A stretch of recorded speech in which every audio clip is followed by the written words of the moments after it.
Okay. Good evening, everybody, or good afternoon where you are at the moment. So this is Guru Tom Pena, and tonight for episode 348 we are going to have Julien AC, Julien of Adrenaline Combatives, Hello. and of course tonight I'm going to be co-hosted by our very own Guru Brian Rodriguez. Hi, how are How are everybody? you doing, Brian? How you doing, sir? How are you doing, guys? Very good. Pretty good, pretty good. All set? We're all set. We're all ready. We're all Okay. set, all ready to rock and roll. Got the box Kleenexes right here. Okay, so again, guys, if you're watching this podcast, please say hi and say where you're watching from. Smash the like or the heart button. And if you got any questions for Julien, we're going to be talking quite a lot about combatives and pressure testing. So if you got any question, just put it in the comment box. Okay, so I mean, it would be actually fair to allow Brian basically introduce you, Julien, and because Brian is actually the one who suggested for you to be interviewed. So Brian, take it away. How's it going, everybody? How's everybody doing? I want to introduce here to Mr. Julien from Adrenaline Combatives. Great instructor. I started taking some of his material. It's been about a couple of sessions now, and I'm definitely hooked on his teaching style and his methodology and his way of pressure testing stuff. So I want everybody to welcome him. I know we're not purely FMA tonight, although he's done some FMA in the past. He's not a full practitioner FMA, but I mean, still knife work he does and everything in knife defense is relative to what we have here on the show. So without further ado, I'll let Guru Tom take it away with the first start of the questions here. Okay. All right, Julien. So right. For those, I mean, not everybody have watched last night's test run. Yeah. Okay. So again, would you be able to actually tell us how you started your martial arts, your FMA, and your combatives journey? Okay. Well, that's a bit of a long story, but we're going to try to make that long story. Let's condense it. Keep it short. Right. I started the martial art when I was 4 years old.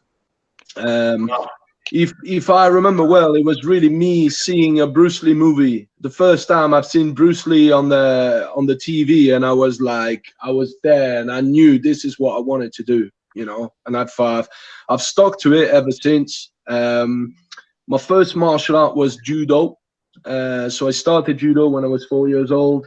Really, I wanted to go to more impactive form of martial arts from a young age, but my mother didn't want to let me go to these. So she said judo was good for a start, and eventually I moved to karate. I wanted to go to the hardcore style of karate, Kyokushinkai, but there was only it was a Shotokan school that we had next to home, so I had to go and do a bit of Shotokan, and I've liked it for a while, but I got bored of it pretty quickly. So I decided to move to Taekwondo, and Taekwondo was pretty cool. I kind of liked Taekwondo and stuck with it for a while, but because of I was diagnosed with ADHD when I was younger, so I had learning difficulties. It was difficult for me to concentrate, and it was difficult for me to keep to only one martial art. I was really passionate about all martial arts. It's like I wanted to practice everything. I wanted to know everything. And as I said yesterday, it's also around that time that the internet started to become more, prevalent. So I was just researching as much as I could on as many martial arts as I could, and I stuck with Taekwondo for a while. Obviously, from a very young age, I got the interest in Jeet Kune Do, And at that point, you know, the bulk of the Jeet Kune Do that we could find online was derived from Danny Inosanto. Danny Inosanto's JKD concept, which has got a lot of really interesting things to train as well. And even in France, we had these few big names. You know, every country has got a few big names of the people that really made it really far in the martial arts and really contributed to the martial arts a lot. And there were names like, I don't know if these names are going to ring a bell, but I'm still going to mention them. You know, people like Frank Ropers, that is doing some a very street version of Silat. Okay, who's mixed some Thai boxing and some boxing with it as well, and I think that's pretty cool. He's quite big now in France, and you got the old timers like Charles Jousseau and Robert Paturel, that really, you know, made a big imprint onto the martial art world in France. And then, you know, later, as I was, you know, training with my father, I also got to meet certain people like Vincent Roca. That's the first person that really got me into the more pragmatic aspect of martial art, a more street approach to everything. So, you know, as I said, I was really trying to get as much information and knowledge and studying as much as I could on all different martial arts. And when you look, most people that have made it, you know, quite far now in the martial arts are people that have created some sort of hybrid martial art, which very often, you know, is following Bruce Lee's principle, you know, the principle of absorbing what is useful, rejecting what is useless, and add what is our own to it, which is a philosophy that I have been following for a long time as I was gathering techniques. Because before I was thinking in terms of techniques, before I started to learn in form of concepts and principles rather than techniques and skill set. But, you know, as I said to you, it's all about combative maturity. I remember when I was 15, the way that I was thinking was completely different, and the way that I was training was completely different than the way that I train now. Even 5 years ago, even 10 years ago. So I can see the progression. And then I had my father. My father, that I said to you, was in the French Special Forces as well. He was involved with teaching as well from a young age. He was a hand-to-hand combat instructor and CQB instructor in the CRS, which is the anti-riot police special forces. They also deal with the hostage taking and all that. So it's like he was definitely dealing with the real thing, you know, day in, day out. So I was lucky enough to have him as well to train with. He taught me my first weapon that I've learned was the tonfa. Okay. And so the method that I was taught by my father was the Robert Paturel method, which was basically created for the police forces. So, and you know, as I grew up, I just wanted to know how to use everything. So I started to train with knives from a very young age as well, with swords, with batons, long staff, balls. I mean, you know, I've kind of touched a bit of everything. And I kind of gathered all these skill sets and started to make my own thing with it, really, you know, following the same principles, following the same JKD principles. And so, you know, there was a point where there was a transition. There was a point where there was a transition from traditional martial arts to more, you know, to more pragmatic martial arts. Okay. And then eventually there was a point where there was a transition from the traditional martial art that I was doing and the combat sports. When I started to get into boxing, into Thai boxing, into MMA a bit. This is where I got more into the sporty aspect of combat, but which is nevertheless really, really good. I hold boxing, Thai boxing, and MMA and jiu-jitsu in very, very high regard. These are some very efficient skill set to have, way of fighting, but it's not everything.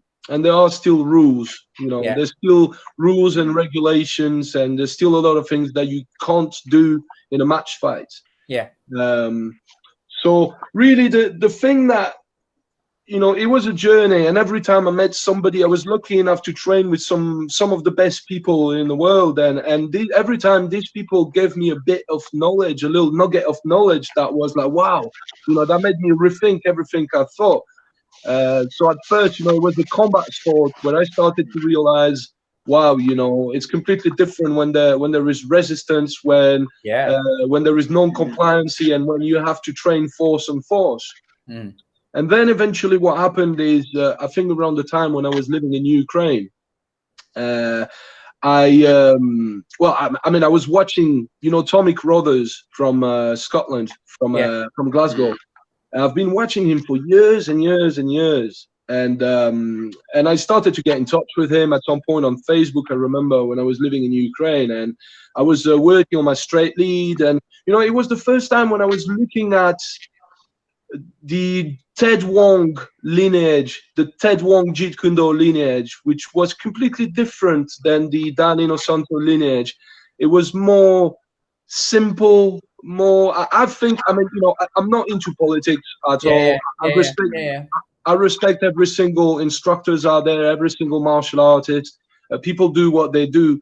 But when it comes to Jeet Kune Do, I think personally that the closest thing to Jeet Kune Do is when you watch Bruce Lee's sparring footage at the Long Beach tournament. Do you know what I mean? And when you see this form of fighting, there is only one person in the world that I've ever seen train like this and teach like that. It's Tommy Crothers. So I went, you know, I started to observe him. I got in touch with him. I started to train. I got his online lessons, and eventually at some point he said to me, why don't you come and do some training with us? So I went to Glasgow. Okay. I went to live in Glasgow just so I could train with Tommy and his guys.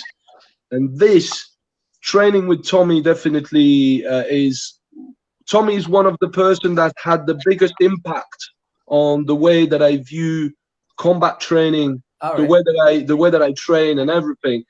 Basically, as I said yesterday, we spoke about it, using the analogy of the toolbox. Yeah. When I arrived at Tommy Crothers' basement in Glasgow, I already had about 20 years martial arts experience under my belt. Constant training, you know, pretty much training every day. And when I had some time off, I would research it. It'd be like an obsession. Do you know what I mean?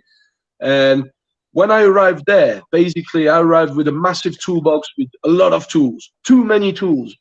And what Tommy did is he grabbed that toolbox and he put it upside down and he just emptied it right in front of my eyes. And he went, right, this is not simple enough. You don't need it. Throw that away. That's not good enough. Throw it. It's basically made me only keep 5, 6 tools. That was it. But he made me drill these tools so many different ways. He made me drill them until I owned them. And it really helped me with the way that I view, you know, simplicity. Because there is a lot of other complications in the martial arts. A lot of it. A lot. Of course, yeah. Like, at the end of the day, you know, when you gain that mentality, if you want to get the job done, it takes one shot. It takes one very accurate shot. Yeah, exactly. And that's all it takes, really. You know, it's not like in the movie where people fight for like 20 minutes and they're still standing when they should both be dead. Come on, yeah, sure it is. Exactly. Training with Tommy definitely, you know, gave me a very simplified mind, and it's also, I think it's also right around that time when I started to realize that if we think in terms of technique, then we will never have enough space in our head to fit all the techniques in there. That's true. But if we think in terms of concept and principles, then all of a sudden we have some sort of folder to put all these techniques in there. You know, using the analogy of the folder and the files. Yeah. If the techniques are the files, you know, and you put all the files in your head, it's going to be so messy out there. But if you have some folders where now you can classify all your files, yeah. But that's the same thing about seeing the thinking in terms of concepts and principle rather than thinking in terms of technique. Because once you understand the concept and principle, you understand that every skill set, every technique actually reflects a certain principles and a certain concept. And once we understand that, then everything changes here, because now we can create our own techniques Exactly. because we understand the principle, the Yeah. underlying principle. Yeah, and at least with that way, you can actually adjust and flow to whatever changes Yeah. in the situation, because you Absolutely. understand it, and you basically have a strong understanding and a strong foundation of the structure Yeah. as well. So For sure. Yeah. Mhm. yeah, I want to kind of get into. You talked about the first part of your journey of how you know the JKD and stuff like that.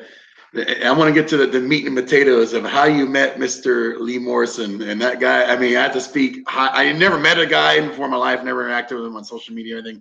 Yeah. That man is like a bad motherfucker. Lee, That guy is. I Lee, got inspired by watching some of his stuff. I'm like, man, this guy's like. Just going through some of his videos, like it makes a lot of sense. Like all the stuff he was saying. I know a lot of people give him shit. Like there's one video came out about the MMA and the Combatives. So I don't care about that, you know. But Lee, yeah, Lee is definitely one of a kind. You know, like a very, very rare person. I'm very selective when it comes to the instructors that I like to train with, and you know, I'm that sort of person. I learn from everyone. You know, I'm modest enough and humble enough to be able to learn from everyone, but I'm still selective. Do you know what I mean? Yeah.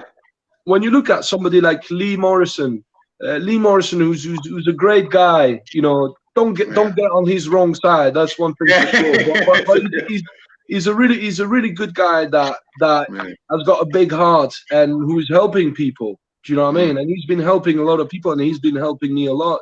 He's definitely like a father figure to me, one of my best friends, definitely a father figure, and my mentor and my boss now. Yeah.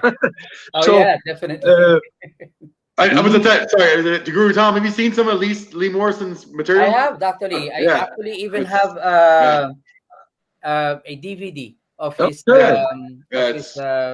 some top notch stuff. Is yeah, like, yes, he's really good. He's really realistic, no bullshit, just like straight to the point. Like the thing with Lee is that, you know what, when you look at instructors, it's rare. It's very rare to find everything in one package. Yeah, it's very rare to find an instructor that is very good at presenting stuff. Yeah. Somebody that's good at presenting, somebody that's good at relaying the message to his students, somebody that's, you know, passionate to teach and pass on the knowledge. Somebody that's very, very articulated, that can explain things very, very well, and even break it down in layman terms so that everyone can understand it.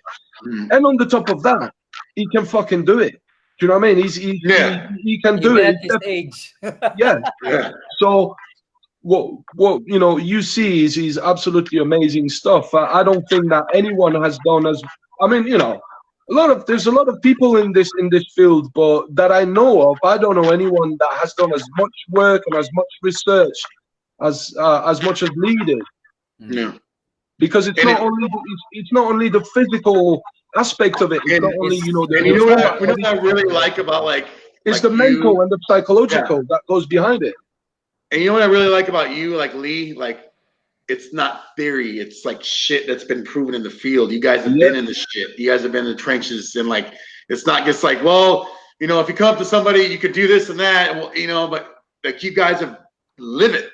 Like you guys live, you know, working the doors. Him, I don't know what he did before, but whatever he did before, he's had the actual real life experiences. Definitely had his fair of violence. Yeah, and like I said, when I look at instructors too, I try to look for people who have the real world experience, because those people can tell you like right off the bat, like, hey, if I do this and that, hey man, that's not gonna work. Well, how you know? Because I do this shit every day. The thing is, depending how serious you are with your training and with your exploration of combat training and combat, but in itself, is you have to be willing to put yourself in this. How to say? Basically, the best way to desensitize yourself to adrenaline is to be exposed to it. So as I always say, the best way if you want to deal with your adrenaline is go and work the doors, go to the military, go to the police forces. You will have to face your adrenaline. You will have to face your own demons. Yeah. So, like I said, getting back to that question, like, how did you get introduced to Lee? Like, how'd you meet him? Like, what made you pick him? Like, just if you can, Okay. if you don't mind sharing that with us. I'm interested Okay. in it, so I really want to know it. So I've been watching Lee's videos since I can remember, really, you know, for a very long time. Even when I was growing up in Eastern Europe, in Lithuania, I was already watching Lee Morrison's videos. I've always found it really, really simple. You know, he explained it really well. And I thought to myself, you know what, one day I want to train with a man. And I didn't, you know, I was more interested in JKD at first, Jeet Kune Do, and, you know, that's where I was going. That's the direction I was going. But I went at some point when I moved in the UK. Oh, I mean, I got a really interesting story, but you know, we might not have the time for everything. But let's just put it that way. When I moved in the UK, I had only 10 euros in my pocket, and I had more weight in stuff in bags than my own body weight. And I was homeless for about 2-3 months. And it was the Irish travelers that got me off the street. Gave me a caravan to live in on a gypsy site with them, and I used to do block paving and roofing for them for quite a while. And eventually, at some point after that, I left to Southampton because I just wanted to leave that area. I just went to Southampton, start fresh. And one day I saw these adverts or urban combat class and stuff. And there was boxing. There was actually boxing just before. And I went to do a bit of boxing. I went to box for a bit. And Lee's class was just after that. So I decided to stay. And I had a look. It was really cool. And I remember that day I had no money. And Lee was like, oh, it's a $5. And I was looking in my pockets and I was like, fuck, I got no money. And I remember Lee just turning around saying like, cheeky cunts, like. And that was like, I mean, that was back in 2010. Do you know what I mean? Yeah. But I didn't go back after that for some reason. I ended up moving back to London, and then after I went to the Ukraine because I got married in the Ukraine, and so basically what happened is that at some point, you know, I was putting a lot of videos on Facebook. I've always put a lot of videos, shared a lot of videos in groups and things like that, and eventually some of my videos made it to the Urban Combatives group.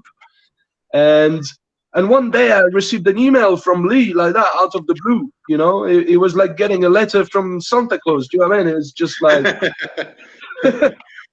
So and basically he said in that email, oh, you know, I've seen some of your videos. I really like what you do. I think you got some potential, and that's my phone number. Just ring me and we'll speak them. You know, we might have some opportunities for your future if should you want to. Do you know what I mean? And I got back in touch with him. We had a good chat, and he's invited me to teach a seminar for his instructors. That was the New Blood 5, New Blood seminar. So where I was teaching along Jamie Miller and Tom Flint on that day. So that was really, really cool. I went there. I taught them the eye jab, the way that it was taught to me by Tommy Crothers. So really worked on the eye jab, perfect that skill set. And it went really well. And eventually, at some point, I moved to Southampton for a while to do some training with Lee. So I was getting quite a few privates. Every week I was getting privates, and I was doing the weekly classes with him.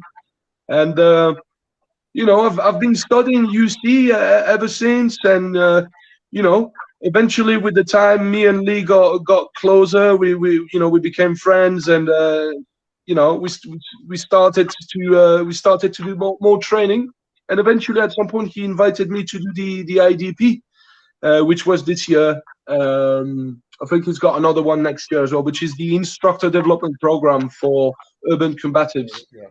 And for me, it was my dream. I always wanted to do that. You know what I mean? If I said to myself, if I'm going to become an instructor under someone, it has to be someone good. You know what I mean? Mm-hmm.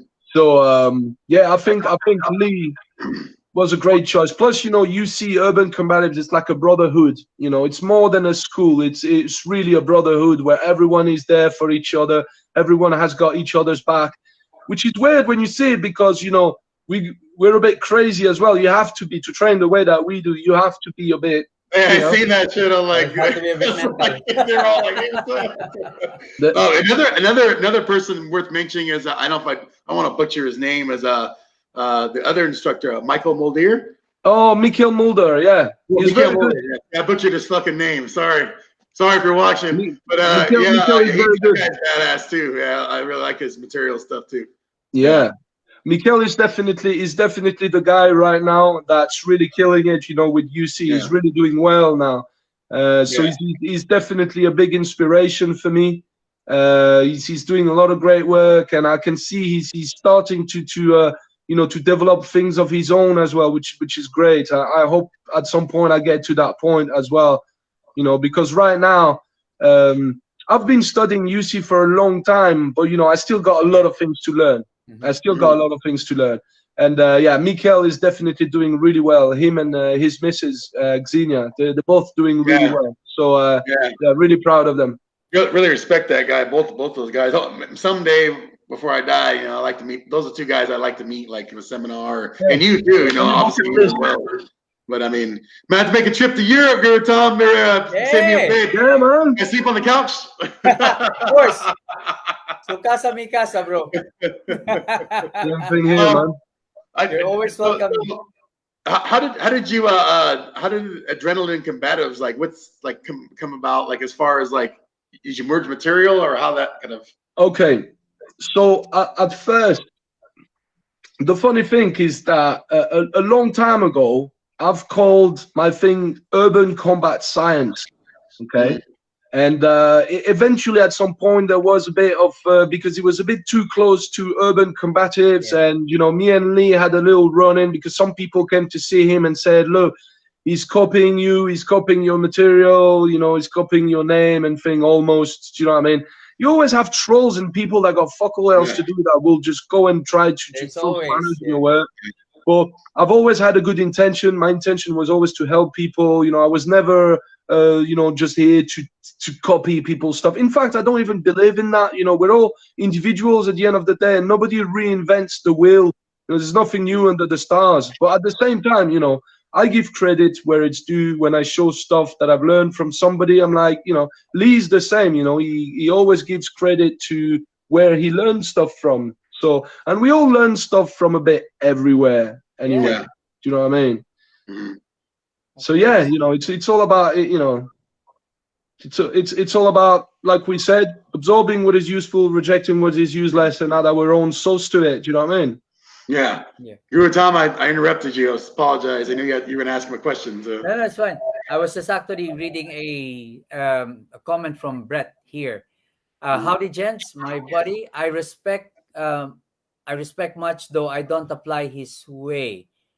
Is Lee Morrison based as well as most that show up at his seminar? Yeah, I would not want to meet Lee in a bar brawl unless he was on my side. Definitely. Yeah, that's one thing for sure. Definitely. And GM Yuli's here too. Hi, GM. Hi, GM. You just watched in there from the Philippines. There you go. So we've got that pretty much your background and your other martial arts and stuff. I know you mentioned before that you kind of dabbled in FMA with like some knife and stick and stuff like that. So can you kind of just take us like a background of what you? Yeah, so basically, from a very young age, I had a keen interest in weaponry. I wanted to learn how to use everything, and I've looked at a lot of different styles, but for sure. It was when I looked into the JKD principles, the Danny Inosanto school that I delved into Kali a little bit, the Kali sticks, the Eskrima, the thing, and I really got the basics from it. I didn't want to overcomplicate things too much. I like to keep things simple and gross motor skills. So look, for example, the angles, the 12 hours on the clock, the 12 angles, I got that from the Filipino martial arts. At some point, I was looking at a lot of Filipino knife stuff, and I took what I needed from it, and I just left it, I've absorbed what was useful for me, and rejected the rest, and then I moved on to something else. No, and, you can't say that. You can't say that. You got to take everything. You can't reject everything. You got to absorb everything. We're all different, and some stuff that might work for certain people might not work for other people. Yeah. For the simple fact that our Body mind is structure, different. mindset. Sorry. I said body structure and your mind are different. Exactly. The mindset, the mind process, the way that we think, the mentality, the mindset, and the body type, the morphology will dictate what is better for you to use, what sort of skill set is better for you, and what sort of skill set is, it's like I said to you, Tom, yesterday. I'm a tall guy. I'm 6'1". So if I was fighting somebody that was smaller than me, it would be very difficult for me to apply. If I was boxing, for example, it would be very difficult for me to apply bobbing and weaving, with the head movements and weaving under. If I'm tall and I'm fighting somebody smaller, it would make no sense. It would be better for me to, create distance and then close the distance again. Yeah. Do you know what I mean? Using footwork. Yeah. That is it. Yeah. Zoning, creating distance. Basically, managing your space. That's how you're going to play it. So I know you mentioned he said he did some Libre knife. Right. When I say I did, it's the same thing about there are some martial arts that I actually went to meet the people and train with them, or train with people that trained with them. When it comes to Libre, I've never met Scott Babb personally. I've spoke with him. I mean, I've exchanged a few messages with him. I really like his stuff, and I've been observing. I'm a very visual kinesthetic learner rather than an auditory learner. The VAC principle, visual, auditory, kinesthetic. I'm a person, I have to see stuff. When I see stuff, then I try it, and then I can implement it into my toolbox. Do you know what I mean? So what I did with Scott Babb was I've observed a lot of his videos, and it was really Lee Morrison that got me into the Libre more, because I was like, oh, do you know what? If Lee likes that stuff, there must definitely be something to it. And then when I looked at Scott Babb, I was like, yeah, there's the fact that when it comes to knife fighting, if you focus on attacking with punctures, with stabs rather than slashes, you will have a much better chance of success than to create as to make more damage in as less time. So I thought Libre is very, very interesting. I took some things from it, not everything, but I took some things from it, and I've added it to my to my toolbox, to my skill set. But that's not the only knife style that I took from. If people look at the way that I move with the knife in extreme close quarter or in close quarter, then yes, you will find a lot of Libre. You will find a lot of very similar things to Libre, because I think that's what works. Now, if you were to see me in extreme close quarter with the blade, where now we are grappling, well, now I would use a bit more of a grappling method, a bit of jiu-jitsu or Russian sambo, but things that have been adapted, because now we're grappling with a weapon. With a weapon, yes. So it's like Craig Douglas, South Narc in the US, who is doing all the grappling with the firearm and the knives inside confined space, inside cars. That's some really, really cool stuff. Actually, Craig Douglas inspired me a lot to do the car combative stuff that we've been doing. But so when you look at this, that's different styles that I use for different things. Now, if we were in long range with a knife, if, for example, your assailant has got a knife as well, and now you manage to get your blade out, and he's got a blade as well, now you got to control the space. You have to keep your distance, and you have to touch without being touched. So that's where I'm going to use something more like Tommy Carruthers Jeet Kune Do, because it's very close to fencing, and attacking the eyes, attacking the kneecaps, attacking the groin. I think that's very efficient, even with the knife. Yeah. So you see people fighting with the knife, and they think all they have is with the knife. It's the emotional attachment to the weapon. They think that's all they have. They got the knife, and they forget that they got two legs to kick. They got another arm to punch. So that's why I like when it comes to long range with a knife. I like to use more of a fencing, methodology, a bit more of a JKD background, more of the Tommy, especially the Tommy Carruthers Jeet Kune Do is really good stuff for that. And that's what like the Piper, like in close quarters, because we used a lot of the offhands. Like we have a weapon, and we use a lot. This offhand is used a lot for striking, distractions. So that's why I agree with you on that. Like your offhand's very important. Like I think Gurudeen was saying before, like if more FMA used the offhand, like for not just blocking but other things besides what we use, stuff like that, it would be a lot better. Guru Tom. Do you have that? Do you have any of the video? Do you have the video of the one in the car? Did you send him the video of the one in the car where you guys are doing that one in the car, or the bus, or I forget which one it was? Are you talking to me?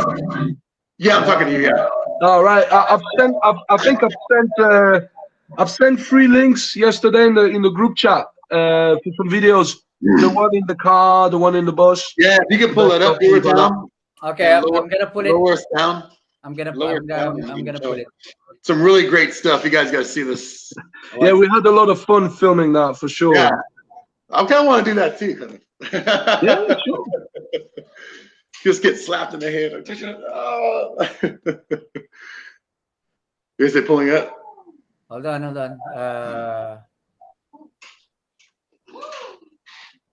Okay. Is that the second one? I think the first one is the one in the car. Okay, the first one. Okay. Yeah, we were doing some scenarios. We were doing like simulations inside the cockpit of a car. Different scenarios. Okay, let's see. I think it's still. Let's see if it's still downloading. All right. Okay.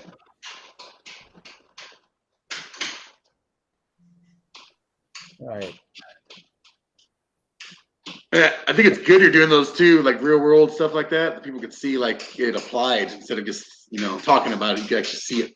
So yeah, true, yeah, pictures are worth 1,000 words, as they say.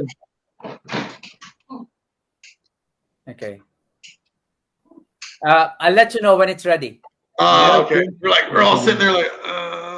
I know.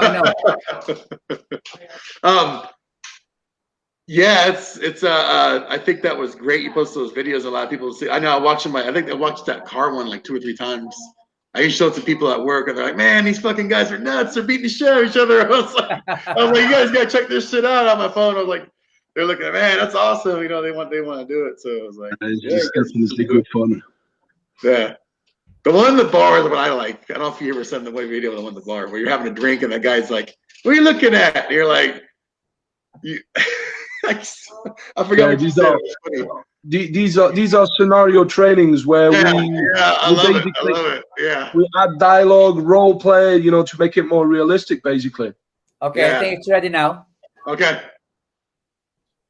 I'm gonna lower us all down. Yep. Okay. Okay, hold on.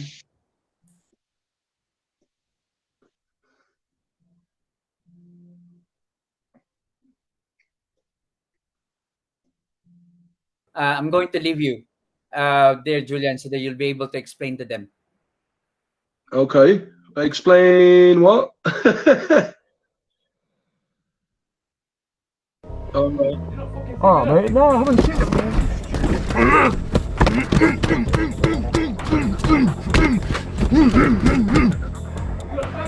Oh, yeah, man, it's there.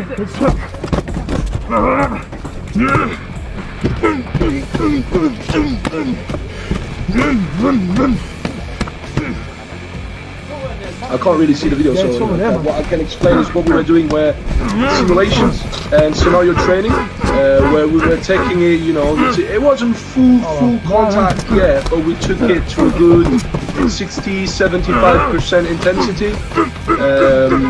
It was definitely good fun. So there was different scenarios. The first scenario was road rage, So, you know, the sort of scenario where you're seated inside your car, very often you've got your seatbelt on, you might have someone in the passenger seat, and somebody is maybe trying to attack you through the window. So, you know, always observe the 2 inches rule, you know, keep your window up, winded up to 2 inches so that people can't, you know, put their arms in there and drive you. Or, you know, sometimes it's summer and you might have the window open, it happens.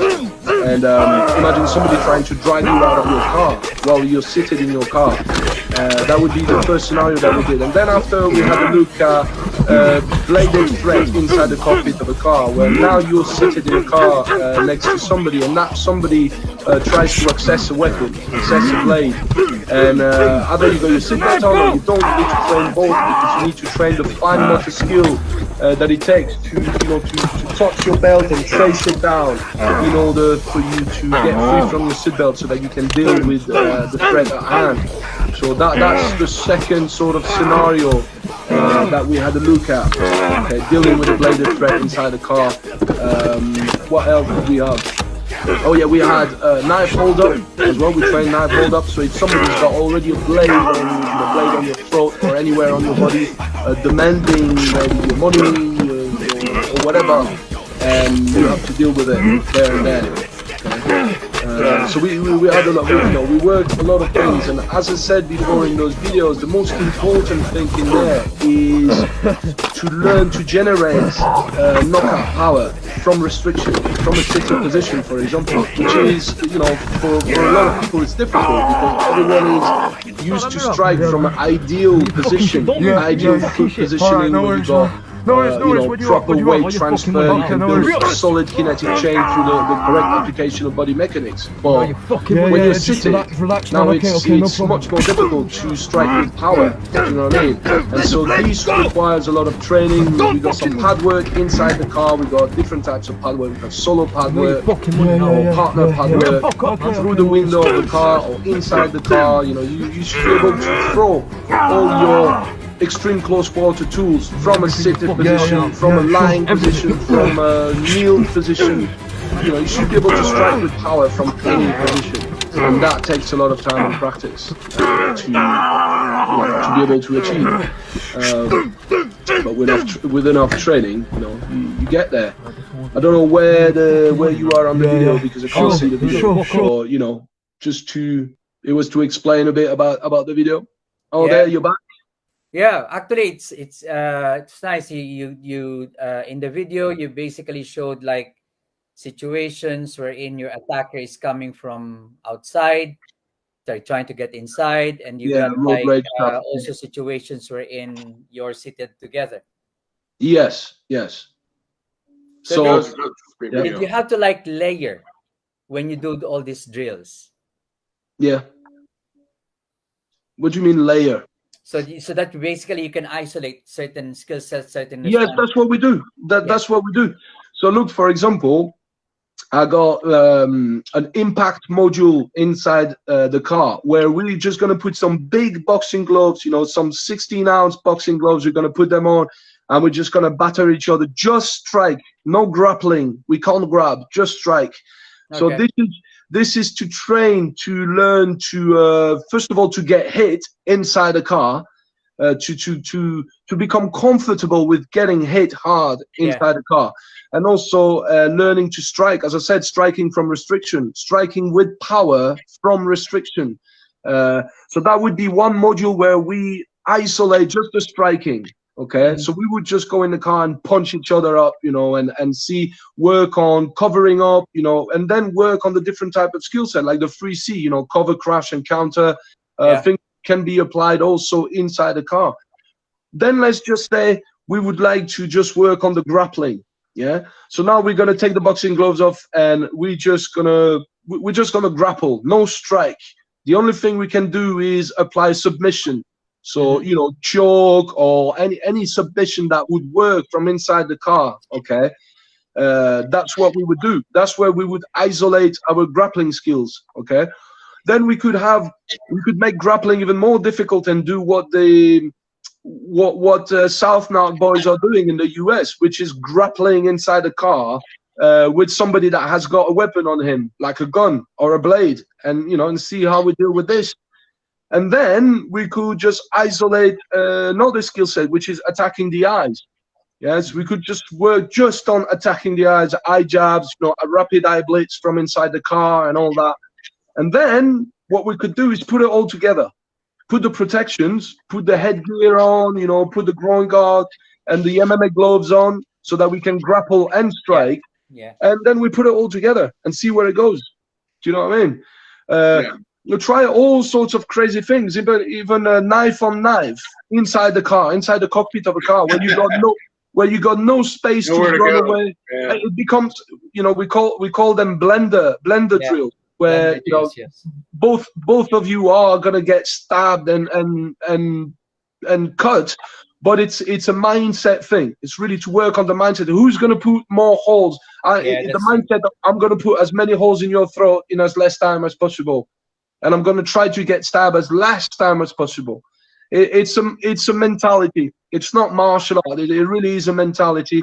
And every drill, when they're isolated, will isolate a certain type of skill set. So if it's like in boxing, we isolate footwork, we isolate head movement, we isolate punches, and then we put it all together. Do you know what I mean? So it's the same thing. You want to chunk things down in order for it to be much easier for people to learn, and then we chunk it back up. We put it all back together, and it's good to think outside the box. And that's true. Yeah, and a lot of people. Sorry. Yeah, so I was about to say it's also the same way when you practice basically any game plan in any sport. Yeah. Team sports or individual sport. You basically try to basically peel one skill set from the other, and you pull it back together. Yeah. So at least you'll be able to test it through skirmishes and basically like inter-school competitions or leagues before you basically use them in the big league. So that's true. How you basically pressure test it. It's true. It's true. And you see that there's a lot of people.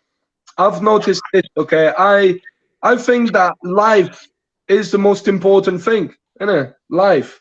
So there's a lot of people that look at the sort of training that we do, and I've had that sort of comment a lot before, where people say, "Oh, you're crazy. You shouldn't teach. You shouldn't even post videos like that. You're gonna get arrested. You're gonna get jailed. You're gonna go to jail."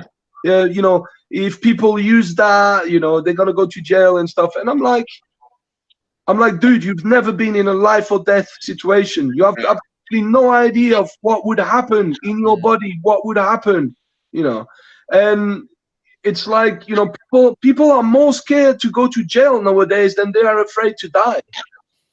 Well, yeah, it's how the society is basically like, especially in the UK. Worried about getting in trouble rather than worried about going home to their family. Yeah. It's like, trust me, if you got somebody breaking in your house at 3 a.m. If you got an armed or multiple armed assailants in your house at 3 a.m. where you got your wife in there and your kid, trust me, the last thing you're gonna think about is trying to preserve him. Definitely. You're gonna think about staying alive. I mean, we know the thing we talked about that happened to me this last weekend. I'm not going to go into it, but I wasn't thinking about am I going to go to jail or anything when that happened. Exactly. That wasn't even like that. It was like, fuck you. You did something. You're going to pay now, kind of thing. Like what you were telling me. Exactly. You're just not in that mind space at that moment. Yeah. Definitely. Yeah, I was thinking like, man, if I do this shit, this guy's gonna sue me. I better not. It's like, it happened. Yeah. But anyway, enough of that. Sorry. Okay. I don't want to go into it for certain reasons, but I think your approach on thing kind of sometimes people see that and they get scared. Like they're like, well, they're in a dojo, they're learning drills, but when they see it actually balls to the wall applied, they get that fear factor, like, oh shit, like that's what it looks like now that I'm doing these drills. In real life, this is what would happen. Like I'm getting the shit elbowed, jab to the eye. And I think a lot of people in martial arts, and I'm not, I don't want to stir a big shit storm or whatever, but they get scared of that. Like they're so used to doing. I mean, you use that girl Tom, like you were saying before, like they're so used to doing it with their instructor, You know, like this is gonna happen. You know, jab to his eyes. Okay, well, let's put the full pressure. Yeah. Most of my students are women, right? So like when I like teach, I do get like I don't do it right away, but I will get aggressive. Like I'll call them names and I'll get you know what I mean? Because in real life, if they get attacked by some dude at the bar or the parking lot, the guy's gonna be like, hey, can you give me your purse? Ever? That guy's gonna be like, fuck you, you know what I mean? Give me your purse, grabbing them and pushing them on the ground. So I do it in layers, like you say, Guru Tom. Like I don't do it right away. Yeah, I do it slowly. Yeah, I mean, like the first day of class, I'm not gonna fucking throw you on the ground. I'm like, pummeling you, right? But I'm gonna like teach you, like, you want them coming back, Brian. But yeah, I know my anger's come back. Sorry, but I think it's good that people see that video and they realize, like, you're doing a lot of stuff that is gonna help save somebody's life. I don't look at it negatively. Yeah. I look at it positively. Yeah, and some people, they just get like a scare, like, oh God, look at he's beating the shit out of that guy. They're gonna get hurt. They're gonna get hurt. Like, yeah, that's the whole thing. You get an eye busted open, and nose broken. Part of the training. Definitely. That's why I say it's a mindset. It's a mindset thing. It's a mindset. It's a mentality thing. Yeah. And not everyone has got that mentality. I realized that some of the best people in this field are people that got bullied when they were younger. Now I'm one of them. I put my hand up, man. That's what made me into who I am today, man. The mindset is something that's built, something that's forged with experiences and situations. And I think that some people are born with that mindset, and then some people are not born with it, but they create it. They build that mindset. And so, like I said, if you want to find realistic answers, then you have to take your training as close as possible to the real thing. And that's difficult. That is difficult to do and to stay safe. Do you know what I mean?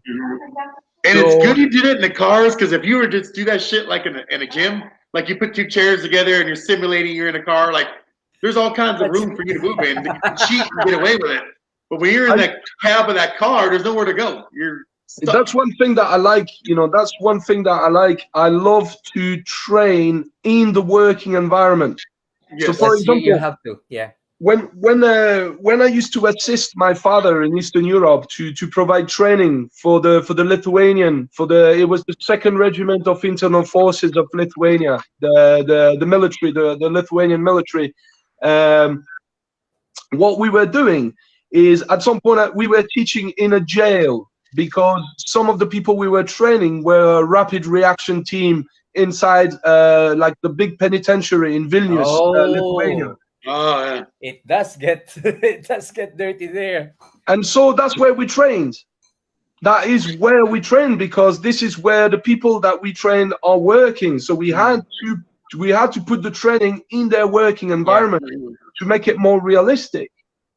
Do you know what I mean? So it's all about reconstructing situations. Yeah.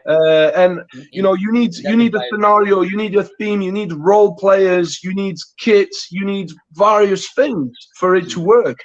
Yeah. I think Lee Morrison is one of the best guys to teach you how to construct simulations and scenarios. Okay. It's all about the role play. It's all about the role play, the dialogue, the scripts, and all the things. Okay. All right, Julien. Let's dial back a little bit. We have been talking about the eye jab. Yep. And I believe you've got Bob with you there. Is there any chance that you can do a demo on that eye jab? Right. So there's going to be a difficulty for the eye jab at the moment, because I got a dislocated finger. Oh shit. So yeah, we can simulate it. I don't know if you can see. It's not looking great. So for that, that's going to be a bit difficult. Even without getting in contact with Bob, at least for people to be able to see basically the motion. Yeah, sure, I can try and do that for you, man. Yeah, just don't hit Bob. Yeah. One sec. I'm gonna have to place the phone. Okay. Okay. I'm gonna have to place. We have some more comments. Good with Tom while he's getting that set up. Okay, yeah. Right. Brett Okay, Reese. so, Yeah. Can you see me? Because when I rotate, I can't see you anymore. We can see you. Can you see me there? Yeah, we can see you. Okay. The thing is, I can't see the picture, so I can't see. Can you see Bob here? yeah, We can see it. Yeah, we can see it. Okay, Brian, I'm going to lower myself. You lower me down too. Lower us all down. Except for him. Yeah. Sure. Yeah, lower me down too. Yeah, I don't need to be on there. Is that okay here? Yeah. Is that centered enough? Yep. Yep. We can see. Enough. We can see. Right. When it comes to the eye jab, you know, it's really finding the right distance. You got different ways of attacking the eyes. Okay, but really, the way that I was taught by Tommy Carruthers in Scotland was to throw it like a sword. You know, like a fencer that has a sword and that launch with a sword. That would be the same thing, but with the fingers. Okay, so you would start from some sort of fencer stance, and that would be the eye jab. There, do you know what I mean? And I would add the head movements that go with it. Because obviously, the guy is going to be punching me as well, so I need to be ready to skip that, maybe move under and just throw my eye jabs from there. Do you know what I mean? So what I want really is about that much in his eyes. Yeah. Like I said, there's different ways to attack the eyes after, depending on where he's, depending on where I am. You know, sometimes it's just a knife flick. It could be, you know, if I'm dealing with that guy and that guy's there, that's a knife flick there. Depending on my position, do you know what I mean? That's where I would throw the eye jab. I only see angles, really. It's about angles and target. You know, if you think about more things than that, then you have too many things in your head. The only thing you should see is target and which angle you're going to use to get to the target. Now, the best way to get to the target is to draw a straight line from point A to point B. Point A being the weapon, point A being the weapon, point B being the target. Draw a straight line from that. It's going to be the easiest way to get to the target. So that's for the eye jab. Is there anything else you want me to show you? I think that Brian wanted to see a bit of knife stuff. Yeah. Julien, can you move the camera a little bit towards your left side? Towards this side? Yes. Yep, that's it. Yep. Is that better? Yep, that's much better. Okay. So, you know, the knife is a very, very big topic. The first thing I want to say is, you know, it's a good knowledge to have. You know, it's good to have it, not needing it. It's better to have it, not needing it, than not having it when you need it. Yeah. It's last resort. It's definitely last resort type of skill set, because if you grab a blade, you know, you need to be ready to kill someone. And that's really, when it comes to mindset, do not grab a knife if you're not ready to kill someone, because what's going to happen is it's going to be taken from you and it's going to be used against you. So the mindset is very important. The skill set only follows after the mindset. So I always say, you want your emotional software to be in place for your physical hardware to be working. So first skill set when it comes to the knife is access your blade, because every martial art teaches you to use the knife when it's already out, and the angles of cuts, the stabbing angles, but nobody teaches. I mean, people do, but it's only in the combatives. If you look in the martial art, they don't teach you how to access your blade. They only teach you how to use it. It's only in the combatives that they teach you to access your blade and then use it. Do you know what I mean? So you want to learn to access your weapon first before you can use it. So the way that I teach it, the way that it's being taught, you know, there's different ways. But basically, the first movement is to lift your shirt as high as possible. Second movement, pin the blade, grab it. Third movement, pull the blade out, point it towards the target. Fourth, strike, come back. scan for threats. Maybe there is further threats. You always need to be scanning for threats. That would be the first skill set that I teach to people, where we're here, we're talking, and he might be trying to access his weapon. So I'm accessing my weapon and I'm striking first. Okay? The skill set here is simple. I'm just going for the eyes. Yeah? I just want to pick the eye. So I'm there. Up, boom. Just pick the eye there. I'm just stalking. I've got my fence here. Okay? My fence is the way that I control the space between me and the person, so that I don't find myself here really close. Where here, if he wants to do something from there, he could knock me out from there. You know, it's really close. So what you want to do is control this space there, and then learn to access your blade and strike. Scan for threats again. Simple stuff. Maybe you're dealing with this guy, and this guy is here. You see him accessing his blade, so all of a sudden you grab. Yeah, I messed that one up a little bit. We're there. Hook, there, boom, strike, scan. Yeah.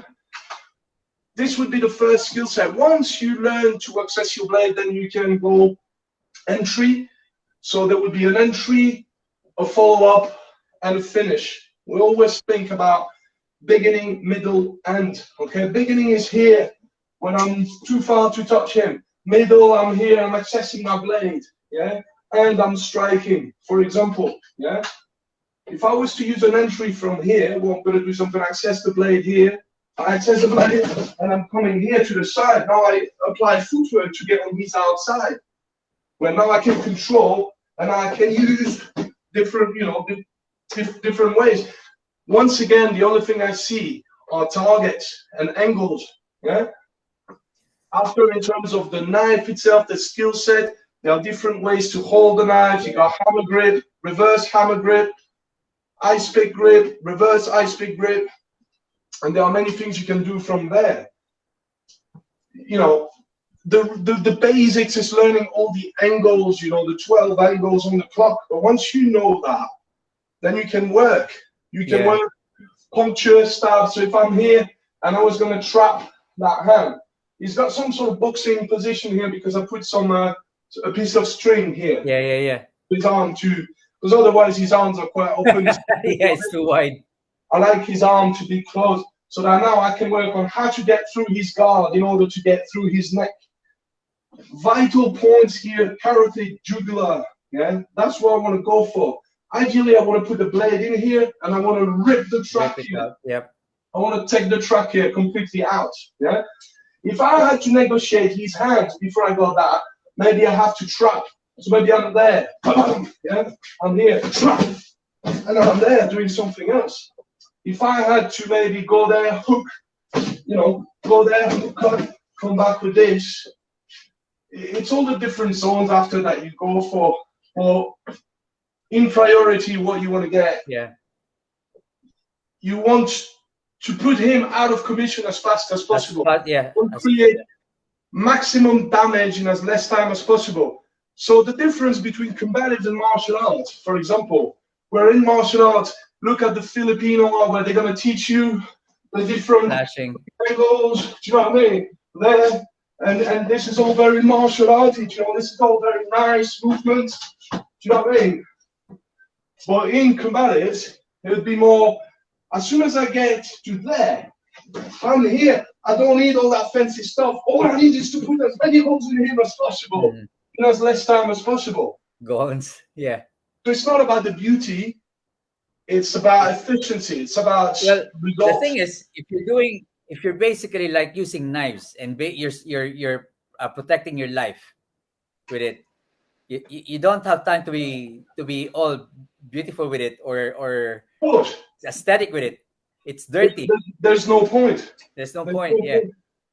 It's all about, look, for example, if you wanted to maximize the damage as much as possible after a stab. So imagine, if I was just stabbing there, and I was coming back, and I was coming back, that would just be a puncture.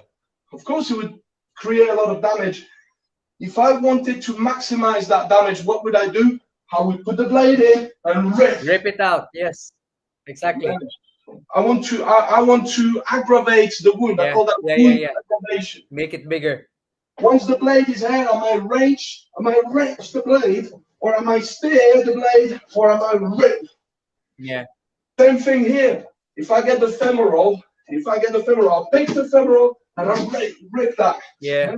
That's Same true. thing here, the inner arm here. I will actually stab the armpit. The armpit. Not, Yeah. not this Yeah. one, Yeah. the elbow Yeah. pit. Yeah. Yeah. I will actually stab it and rip it. And when I rip it, I will use my whole body weight. So I Yes. don't have to use the strength of my arm. Yes. Stab the armpit, break. Yeah. There. That's true. Same thing if I'm here. Stab here, break. Yeah? Right. Yeah. I'm here, break, then come back. For example, I could stand here, break. Yeah, all his intestines are coming out now. Yeah? It's all about wound aggravation, mate. Yeah. It's really what it is. It's actually good that you're using your body weight to create the damage. Absolutely. Same thing if I was going to go there and I wanted to use the whole blade to scratch his face down, rather than use the strength of my arm, I would just be there and drop my body weight. Yeah. This is big secret in martial arts. If you learn to use your body weight, even with weapons, at first you learn to use your body weight when you box, for example, where you hit, you throw your jab, and you step with that jab because you want your power to be behind that jab.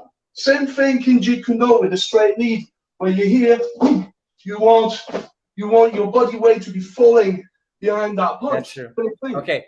I'm just gonna quickly bring Brian back. All right, no problems. There you go. I'm back from the dead. How's it going? Yeah, that was some great stuff. Some of the power assisting stuff is kind of like the Sayok, or that Sayok, the power assisting, like the dragging and the blade like that. Say again, Brian. Oh, it said some of the power assisting with the blade, like they're doing, like they're going across. So that's a lot of a Sayok Cali, like for the movie The Hunted, with Tommy Lee Jones and Benicio del Toro. A lot of the power. That's a lot of the stuff from Sayok from the assisting power assist like that. That was great stuff. A lot of stuff I see like that is like I said, there's no time for fancy shit. It's all about functionality. Yeah. Same thing with fighting in real life. I mean, there's no time for like, well, I think I'm gonna, go down, do an arm bar, lock it. Like, whatever works. It doesn't have to look pretty. I'm all about functionality. I think that was great. That was a great demo. Cheers, man. Your finger more doing that. Yeah, the finger is not in the best not in the best shape at the moment. I do have a question. I want your thoughts on it. And I know a lot of people, it's a big topic. You probably heard it before. Caused a lot of controversy every time people bring it up, is knife defense. What's your thoughts on knife defense, and what do you think like works, what doesn't work, or for you anyway? Right. Well, first of all, I'll tell you one thing. I'm being very careful of which word I use, and I try to research the etymology of certain words, because if you know about neuro-linguistic programming, NLP, okay, then the way that you communicate to yourself, it needs to be on point. It needs to be very powerful. You need to believe in your own words. Yeah. And basically, if you speak about knife defense, just forget about the word knife for now, and just let's focus on the word defense. The word defense means that you are actually defending against something that's already being done to you. So you're actually, when you're defending, very often you are reacting. Yeah. And when you are reacting, you are losing. You're losing. Like Lee Morrison says, the art of defending is the art of losing. So basically what I'm trying to say is that if you speak about knife defense, then the only thing you're talking about is how to stop somebody that's throwing a stab at you, launch style, or an ice pick like that, or that is knife defense. And I don't believe in that word, because there is no knife defense. We're talking about preservation. We're talking about damage limitation. We're not talking about knife defense, because the truth is that if you got somebody, the knife on its own is not the weapon. The knife is an instrument. The real weapon is the intention to cause deadly harm. Exactly. But when you deal with somebody that's got a blade, the blade is dangerous, but it's just a tool. It's an extension of the real weapon. The real weapon is his consciousness. So the best way to deal with an armed assailant is to knock him the fuck out. Do you know what I mean? It's just how it should be. So when you think about knife defense, I like to call it the same as leaders, counter weapon tactics, counter knife tactics. Yeah. Well, now we're not only having a look at the in-fight confrontation with a knife, because very often it's too fucking late. You got already stabbed and slashed. You know what I mean? So what you want basically is to focus on the 3 times, okay? The before, the during, and after. And then you realize that you got different types of knife threats, okay? You got the type of knife threat before the blade is actually out. Yeah. So you got the type of knife threat where the person first has to approach you. The person first, the assailant, first has to deceptively approach you using predatory encroachment tactics, approach tactics. Okay. Either it's going to come out of an interview or out of an ambush. But the thing is that if you got good situational awareness, if you got good environmental awareness, situational awareness, good personal awareness, good observational skills, you understand you got a good understanding of pre-threat cue behavior, which means that you can spot the precursor signs before something actually happens. Then now you got much more chances to be able to deal with that armed assailant before the blade has been deployed, before the blade has been accessed. That is your best chance of success, is to deal with the knife before it's out. Yeah, that would be the first thing. Now let's say the next thing is maybe the blade is on you. Yeah, the guy is holding you and he's got a blade under your throat and he's demanding your wallet or your car keys or your phone. Well, the thing is that if you allowed somebody that close to you and you've not even seen him, your awareness is not very good, isn't it? Yeah. Like, it's like Lee Morrison says, it's not Star Trek. People do not materialize out of thin air. There is a beginning, a middle, and an end. Yeah. And so the end is really what everybody else focuses on when it comes to counter blade tactics, is the end. Everybody focuses on the guy already got the knife and he's coming at you with the firm intent to cause deadly harm and send you straight to the morgue. Yeah. Well, it's going to be very, very difficult to deal with that. Trust me. And the way that you want to train this sort of thing is we use plastic bottles, small plastic bottles, empty plastic bottles, so that we can go full contact without hurting each other too much. And the way that we do is, I'll give you the plastic bottle and I'm like, right, come at me any way you want. Don't tell me what you're going to do, and do it with intent. Do it with aggression. That will change the whole dynamic of everything. And so, that's the thing. But people forget to focus on the beginning and the middle before focusing on the end. Because the last type of knife threat is when the knife is out and in play. And that's very, very difficult to deal with. So, there is not one method that will offer a foolproof method. Yeah. Because you got people of different skill set, different level of combative maturity. I know for a fact, if you give me a knife, I will challenge anyone to try and stop me. If I have a knife, it's pretty fucked. Do you know what I mean? So I know that if there are some people like that, I'm not the only one. There's a lot of people like that can use weapons. Imagine you end up in front of somebody like this. Are you going to try all these arms and all this stuff? No. And that's why I said to you, I'm very aware of what sort of language I use. And it's like when people speak about knife disarm. I'm like, dude, if you ever manage to disarm a knife even once in your lifetime, you're very, very lucky. I would never put my bare hands on a blade. Yeah. Even if it's on the others. I mean, you know what I mean? It's not the weapon that you want to disarm. It's his intention. It's not the knife. It's the real weapon, and the real weapon is his consciousness. Yes. I want to break his will. So technically, in terms of the skill set that we use in combatives, that we use different types of skill set. But what we want is to fend the blade, and we want to hurt him on the way. So we want to fend the blade with the elbow in such a way that when the guy tries and stab you, he actually hurts himself. And then from there, you wanna try and apply a 2-on-1 control. Okay, we said 2-on-1 because we mean 2 hands on 1 limb. Okay, but it could be more than 2-on-1. I mean, it could be 2 hands on 1 limb and then control with the head, and then control with the knee, with the low line, control the low line as well. You could crush him against a wall, which offers you another point of control now. Yes, there's so many things that you can do when you start thinking in terms of concepts and principles rather than thinking in terms of technique. Yeah. Do you know what I mean? Yeah. So the principle is quite simple. Fend the blade, apply a 2-on-1, and then blitz him with everything else available. If it's your teeth, use your teeth. If it's your head, use your head. If it's your knees, I thought Guru Dean would be in the comments because he's all big on the knife defense stuff. I thought I was going to see him. Guru Dean, he's the one who was an admin of the FMA Discussion. He's also one of my other instructors. I thought he's real big on the knife defense stuff and the talking about it. So I thought he was going to be in the comments. But I agree with you on that. It's very hard.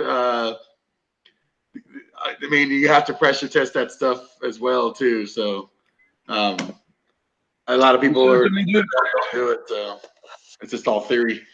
But I guess as far as like you said, the realistic thing of like the intent and stuff like that. Yeah, I mean, when you're fighting for your life, you're going to be biting. You'll be doing anything you can just kind of to get out of that situation. But that's like a controversial topic, especially like on this forum.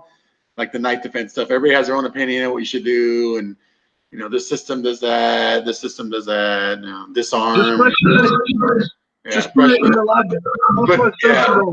There's a lot of people we could be talking, and that's one thing, we could be debating for hours about what works and what doesn't. It's quite simple. Just put the protections on and just go for it and see what works and what doesn't. Exactly, pressure test it. Mm-hmm. That's the only way that you'll be able to find out. That's like the key of like this whole interview is like not enough people like are pressure testing stuff. Like it's just like I call it theory because like it's like you say it's gonna work, but if you don't tell you test it. Even now with like the Piper stuff, like we're doing, like we're starting to like test with helmets and going. We're gradually incrementing our pressure when we test now to see what works and what doesn't. You need to use protections, man. That's very important as well. Make sure that it's safe using protection, because when you train at that level of intensity, it's very easy to injure yourself. I'm injuring myself as well. You know what I mean? It comes with that. Everything comes with a price. But when you train in combatives to a certain level of intensity, then you need to be really careful not to damage yourself, not to injure yourself and not to injure your partner as well. Yeah. And I think you need to have the correct level of protection. Yes. Because even like, for example, the headgear that you use, I mean, if it is only a plain boxing headgear, you can still get knocked out through it. Elbow, that's not enough. I got my eardrum busted one time with a helmet on, and somebody they slapped me like, "Ow!" I was like, "Oh shit, my ear!"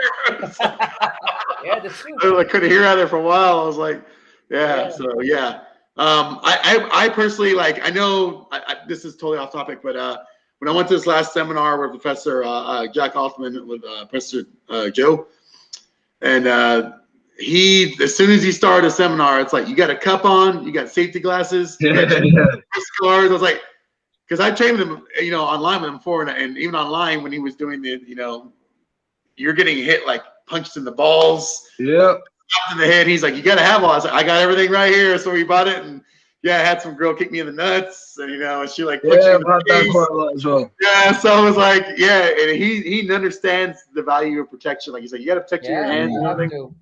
And a lot of instructors don't do that. A lot of instructors don't have the eye protection, it restricts your training because you can't really do a whole lot because you're afraid, am I going to jab this guy's eyeball out? Am I going to punch his teeth out? The mouth guard. I wear a mouth guard. Yeah.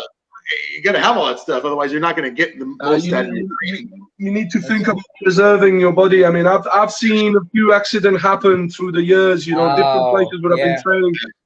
Now, people got kicked in the groin. Even at some point, we were training and people had goggles, and we were training to throw eye jabs, and one guy's eye jab came right on the goggle. Yeah. So you need to be careful with all this. Yeah.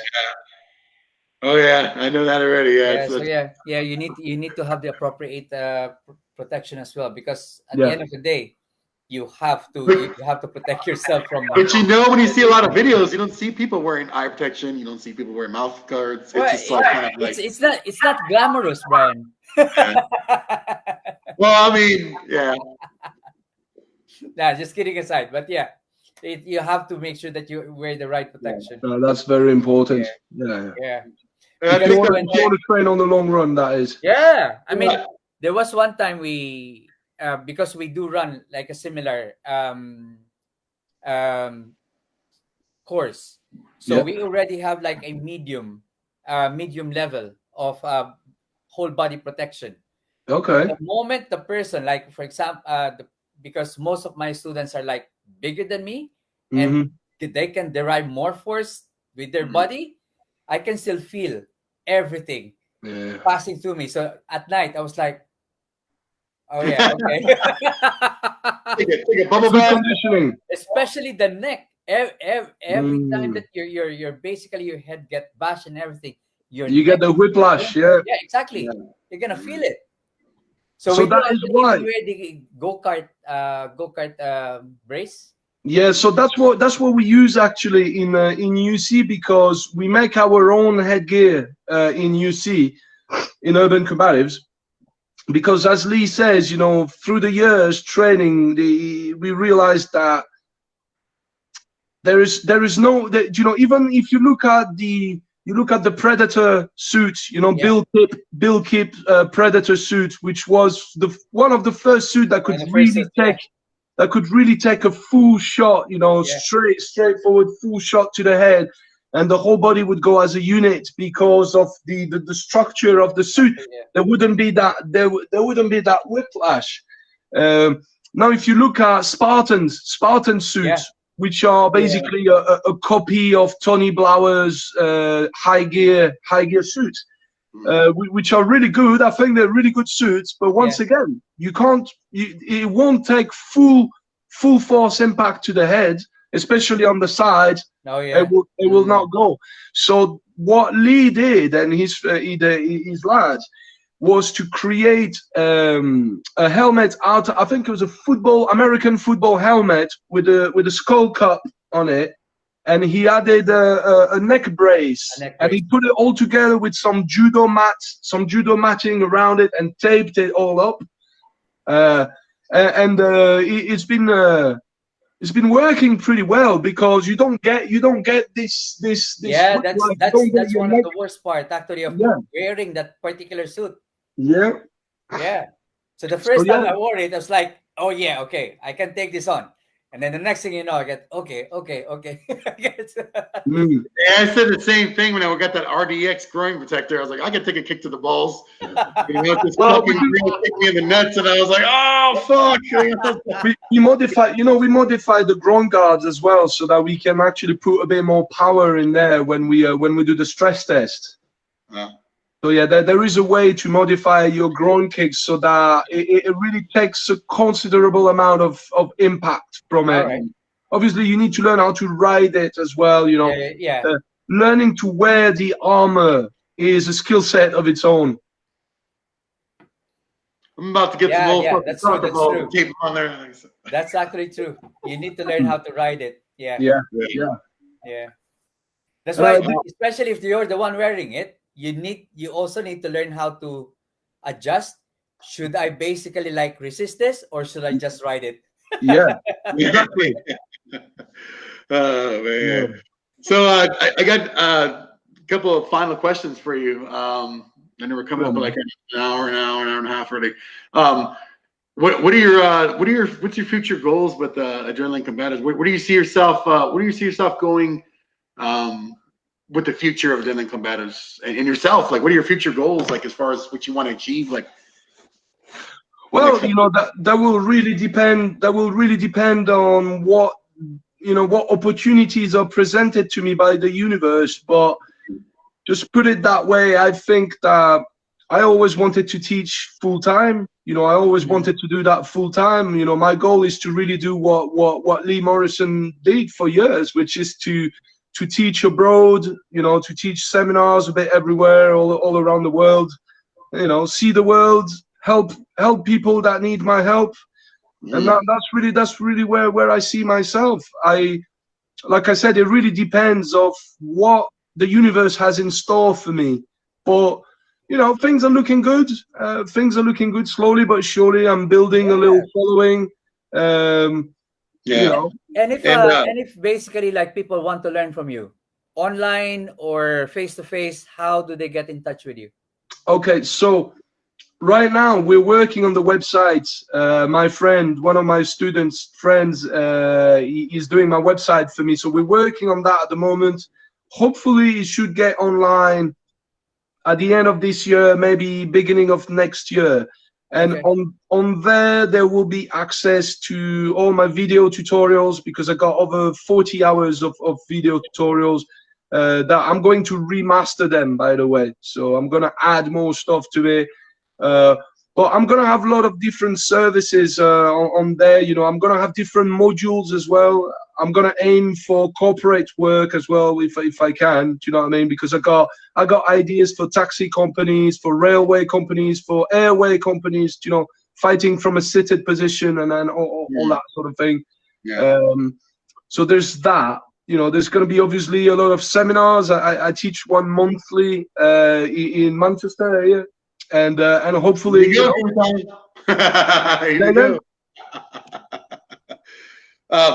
I can attest. Like I'm gonna plug you again for testimonial. I just barely started training with him a couple of sessions ago, and he's excellent teacher. Everything gets broken down to you where you can. Even if you don't have a martial arts background, it's understandable. Obviously, I do already. So a lot of stuff I can understand a lot of stuff he's teaching me already. But you do offer privates as well. I know I'm do privates with you. Yeah, I do private. I do online private. Obviously, for people that are in the UK that are not too far to travel, I do private, like face to face, and I also do like Teams. How it's called, Microsoft Teams sessions as well, like I'm doing with you, Brian. Yeah. So just a couple of sessions, like. My striking is, has gone up, a lot with some of the techniques he showed me. And I'm hoping that, eventually you'll open up like chapters in the United States, like where, you'll I really hope so. Yeah, that's the goal. I'd be definitely down to to open up something once I get more advanced, open up something here in the United States. Cause I really believe in what he's teaching. And I don't really do that with a lot of people. I know I represent, the FMA system here from my FMA system for the Philippines. Through my old instructor, PM Allen, and also, the C-Lot, I'm learning, and then hopefully when I get enough in Piper, I can open up a chapter of Piper as well. But I'd like to see you grow in the United States, because I think a lot of people can learn a lot of stuff.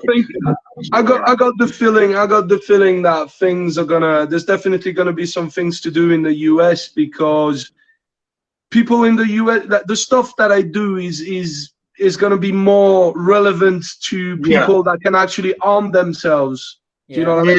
So that's why the Americans are always gonna like the stuff that I do, because it's very weapon based, it's very mindset based, and there's no limits. There's no limits to what I am ready to do in my head in order to stay alive. There's no limits. Yeah. So there's no limit in terms of the skill set that I will use, as long as it works and it saves my life. It's going to be there. Yeah. So in the UK, people might be a bit, that guy, the stuff he teaches is a bit too crazy. I have to water it down. I don't water it down, but I have to just avoid talking about weaponry a bit too much in this country. And, and just focus on the hand-to-hand combat aspect of things. But I do a lot of weaponry as well, and I work with firearms as well. I mean, not real ones because I'm in the UK, unfortunately, but I have worked with real firearms in the past with my father, and I will do some more in the future because I think it's a very important skill set to have. All the QB, everyone should be able to operate any handgun, any revolver, any shotgun, and any rifle. You should at least have the basics. So I think this is very important for everyone. But like I said, in the UK, there is only so much I can do in terms of what I teach. But I know that, in the US, I've always known that. And I can see already I have quite a lot of following in the US already, more I think in the US than in Europe. That says a lot. Yeah, the Tomahawk video you sent me, that was a great video. Great module. The Tomahawk one you sent me. Oh, the Tomahawk, yeah. That was basics. That was very, very basic stuff. Right. But that's what people need to, mastery. When people say, "Oh, mastery," this guy's a master. Mastery is mastery of the fundamentals, of the foundations. And I don't really like the word master because it's, to me, I mean, that's just me. Maybe I'm wrong, but that's just the way that I see things. I think that any title is ego gratifying, Sifu, Sensei, Grandmaster, Hanshi. When people call me master, I'm like, just call me Julien. That's it, simple human being, Julien. I'm still learning. I'm no, because when there is a master, there is a slave. Do you know what I mean? I don't know. It's just a word, isn't it? I am nobody's master. Certainly, I am nobody's master. You know what I mean? Okay. There's a question here by Brett. My question is weird, but forgive me. What are your thoughts on the thumb in interaction concerning checking, grabbing, etc.? The thumb? Yeah, the thumb. The Brett, thumb. yeah. Would you be able to expound on your question, please? Yeah. What are your thoughts on the thumb in interaction concerning checking, grabbing, etc.? He's talking about using the pinch grip on it. I've had mine hyperextending enough to ignore it. Right. You need to be careful with your thumb because it's easily broken. Okay. You can easily break your thumb when you try and grab people, especially with the adrenaline and the way that you grab people. So, for example, in UC, when we teach to index the target, so if you were to have, if you had to throw a preemptive strike, so that is, of course, if all the attempt of avoidance and escape has failed, your attempt of de-escalation has failed, and now there is a need for things to become physical. At which point you might throw a preemptive shot and you will attach the subject. When you attach the subject, the way that we teach it in UC is we teach to attach the subject thumbless grip. So without the thumb, to avoid, to basically minimize the risk of breaking your thumb when you're grabbing people or when you're checking things. I mean, I've broken fingers. Even right now, I got dislocated finger here. It happens. Or this sort of thing happens when you train at a certain level of intensity. But yeah, you need to watch your fingers, man. You need to be careful. So yeah, if that, I hope that answered your question. Yeah, he said yes. Yeah. Cool. Yeah. Cool. This has been great, man. I appreciate. I know it's late over there, so I want to cut you loose in there, but I'm glad we got to have you on, and I hope a lot of people take a lot from this interview and don't just kind of discard it and see what you're doing and kind of take some stuff in there into consideration, like what you're talking about, because you have some really great stuff, and definitely look forward to the next session we have together training. Guru Tommy, any final thoughts? No, just basically, this is a standard question that basically we throw on our guests. What are your advice or words of wisdom for the FMA community? For the FMA community? Yeah, or combatives community in general. Just any community, yeah. Both of them. Okay. Well, if I had a very limited amount of time with a student and I had to give them something real, something that they can take already after 40 minutes with me. If I only had 1 hour with someone, I would, rather than teach them many things, you know, physical thing, I would just focus on one physical tool. Yeah. But before that, I would give them knowledge, a bit more knowledge on self-protection, okay, how to better personal security habits, how to get rid of bad habits, and how to create new healthy habits, okay? There are certain books that are good to read, like Left of Bank, like The Art of War, okay? There's some really good books out there that will, if you really understand what has been written in them books, will make you a harder target. This really what it's about. Mm-hmm. You want to think about the beginning, middle, and end. As I said before, the beginning is left of bang, bang being the event, bang being the bomb, the shooting, the stabbing, or the person trying to punch you. Left of bang is what's happening before the event, and right of bang is what's happening after the event. So the best form of self-protection is to gather the skill set that will allow you to see things before they happen, to spot pre-threat indicators, to understand predatory behavior, to understand predatory hierarchy, for example. That in each group there is an alpha, or there's more than one. Sometimes there's more than one alpha, but very often there is an alpha, then there are followers, and then there are mices, or you can call them beta and gammas, okay? So understanding how these operate, how you would deal with the alpha very demonstratively, very visually, so that you deal with him physically, and at the same time you deal with his mates on a psychological level. So it's understanding all the psychological aspect of combat as well. Never show that you're tired, never show that you're afraid, never show that you're hurt. Do you know what I mean? You gotta deal with the thing right there and then. So we speak about state management and state access in UC. State management would be learning to manage your current mental, emotional, and physical state at the moment, so that you're the most efficient possible at what you're doing, which is fighting. So you have to learn to manage your pain, fear, fatigue, disorientation, confusion, all adrenaline, all these things that come into play, that you have to learn to recognize. You have to recognize the effect of adrenaline, for example. Narrowing of the peripheral field of vision, hyperventilation, decrease of decision-making ability, decrease of fine motor skills, uncontrollable shaking of the limbs, time distortion, auditory exclusion, and the cognitive shift that happens where you go from neocortex, prefrontal lobe, to limbic system, reptilian brain, where you're basically fighting for your life. So if you learn all these physiological factors and you learn how adrenaline feels like, so that you don't confuse adrenaline with fear, then you already have maximized your chances to deal with a violence encounter. Do you know what I mean? So state management is basically managing your state so that you can retain your combative state. And then what we speak about is state access.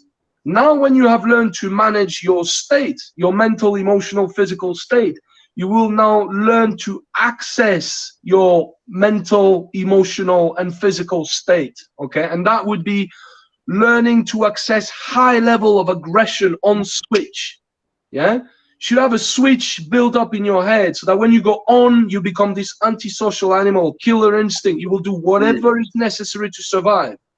And when you flick that switch off again, you just become that nice and gentle and caring being and person that you are every day. Do you know what I mean? So learning to access aggression on a switch like that, okay? Learning to access explosion, explosive non-telegraphic movement fueled by aggression and mindset and mentality. Learn to access the mindset that it takes to do whatever it takes to prevail and to win. Also learn to access high level of observation, in-fight observation. Because when you're fighting with somebody, very often the tunnel vision, you will be completely focused on the person in front of you, and very often you will be oblivious to what's happening on the sides. And very often you will be attacked from the flank. So we have some drills, for example, that are designed to stress you, to adrenalize you, but at the same time we have people running around with different weapons, and you have to deal with that guy in front of you doing the pads, and at the same time you have to look left and right, and when the guy comes there with a knife, you have to shout, knife, stick, gun. You know what I mean? So that teaches you to keep your peripheral field of vision, to keep your observation, to maintain high level of observation while you are fighting. So we call that in-fight observation. So state management and state access, two very important aspects of combative psychology. As I said to you before, you have to have your emotional software operational in order for your physical hardware to be operational. In other words, if your head is not right, if you have not built the right mindset in your head, you will freeze. Once your heart rate goes above 175 beats per minute, you will go through a state of mental and emotional and physical freeze. Yeah. We always speak about the free F: fight, flight, or freeze. Yeah. If you freeze, the chances are that you're going to die. If your life depends on it, if your family's life depends on it, and you allow yourself to freeze, that's over. Yeah.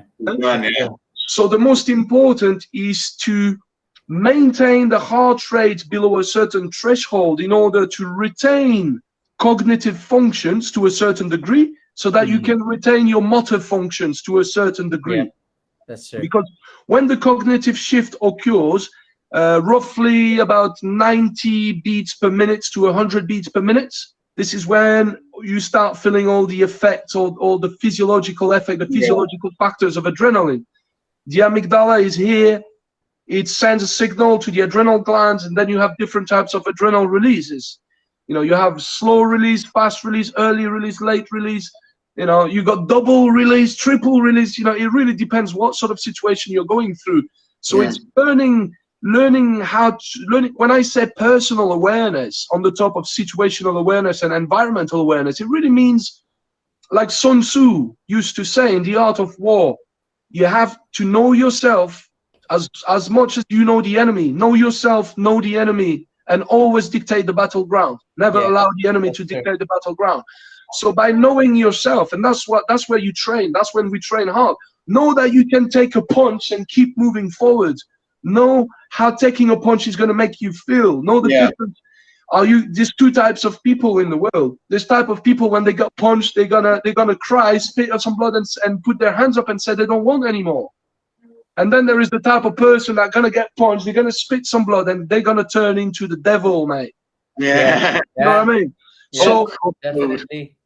So it's all about cultivating this mindset, okay? And by mindset, I mean that you have to cultivate this supra state. You've heard of David Goggins?